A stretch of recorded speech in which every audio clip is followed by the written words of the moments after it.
we are going to see radioactivity and nuclear energy concept. For that, the first thing we need to is understand the structure of the atom. You are very well aware of the structure of the atom, but to understand radioactivity, I need to give you a recap of it. The first thing we are going to study in radioactivity is the structure of an atom.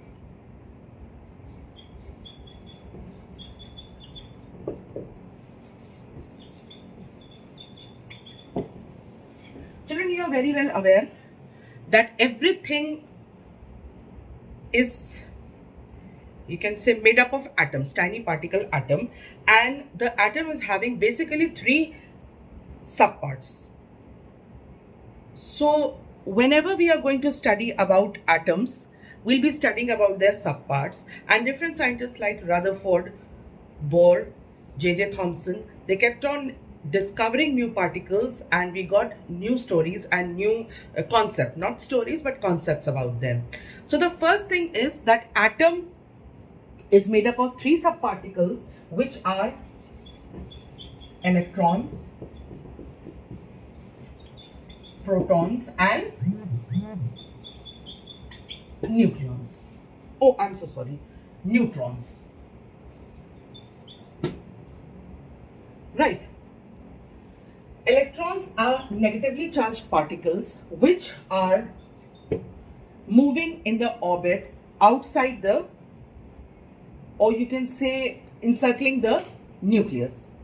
The protons are positively charged particles and neutrons are having no charge, and they together combine to form the nucleus. Okay. So the nucleus is in the center of the atom, which is positively charged because of the proton, and the electrons, they keep on moving or orbiting outside the nucleus in their own orbits. As the number of protons and number of electrons are equal, and hence the atom is electrically neutral. So the other point is the size of the atom, or you can say the diameter of the atom is of the order of 10 to the power of minus 10 meters, and the size of the nucleus is very small as compared to the size of the atom. It is 10 to the power of minus 15 meters. So the nucleus size is this and the atom size is this. Okay, the other part of it, that you know that the size of nucleus is very, very small, and basically the entire atom, almost more than 70% part of atom is hollow. The electrons, they are moving in the orbits, and the proton and the nucleus, they are in the nucleus. Okay, rest of the atom is hollow.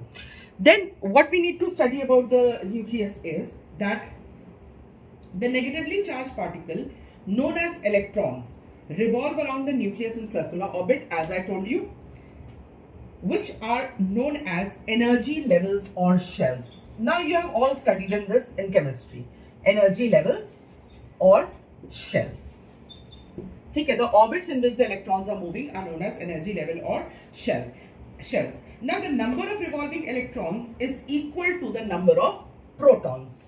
These are the points which you need to know. Number of electrons is equal to number of protons, and so the negative and the positive charge is same, and hence the atom is electrically neutral. Then the other point is energy levels. Here energy levels are represented by, you all know, is capital K, L, M, N and so on. These are the denotions of the energy levels. And the first orbit in which n is equal to 1 is called the K shell. The second orbit in which n is equal to 2 is L, and so on. You can keep on saying they are here. Now this n is known as the principal quantum number. Principal quantum number. We will not go in much detail. You need to know the terms only right now. So each energy shell is associated with a definite amount of energy. They have different energies and they are associated with a definite amount of energy. K की कुछ energy होगी, L की कुछ होगी, M की कुछ होगी, and so on. The energy of the electron in the K shell is the least, while as it increases, the energy level also starts increasing. The distribution of the electrons in the shell. The distribution of electrons in the shell is said to be your electronic configuration. I'm just giving you a recap because I expect this all you have already studied in chemistry also. How the electrons are distributed in the shell is giving you the electronic configuration of that particular, you can say, atom. Then the maximum number of electron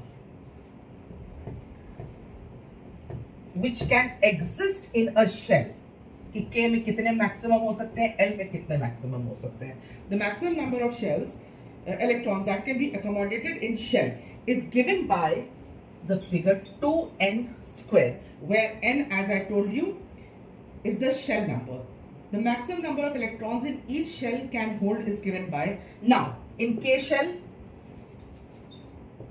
okay, this is what can hold 2n square, that is 2 into 1 ka square, 2 electrons only, right? Then we having K L shell. L में क्या हो जाएगा? We are having n is equal to 2. So 2 into 2 square, that is 2 into 4 is 8 electrons. So L can have 8 electron. K, L, M, N. N को 3 ले लीजिए. तो 2 into 3 का square will be 18. 3 3 is 9 into 2. And 4 का क्या हो जाएगा? 2 into 4 square, 16 into 3 is 32. So you know the electrons in K element shell is 2, 8, 18, 32 and so on. This pattern you are already aware of. So they are telling you the number of maximum atoms, the number of maximum electrons which can be present in a shell in an energy level. Now the outermost shell of an electron cannot accommodate more than 8 electrons, even if it has a capacity to hold more. Now this is very important. I will repeat. The outermost shell in any atom cannot accommodate more than 8 electrons, even though it has capacity to hold more. Right? So this much for this part, and then we continue later on.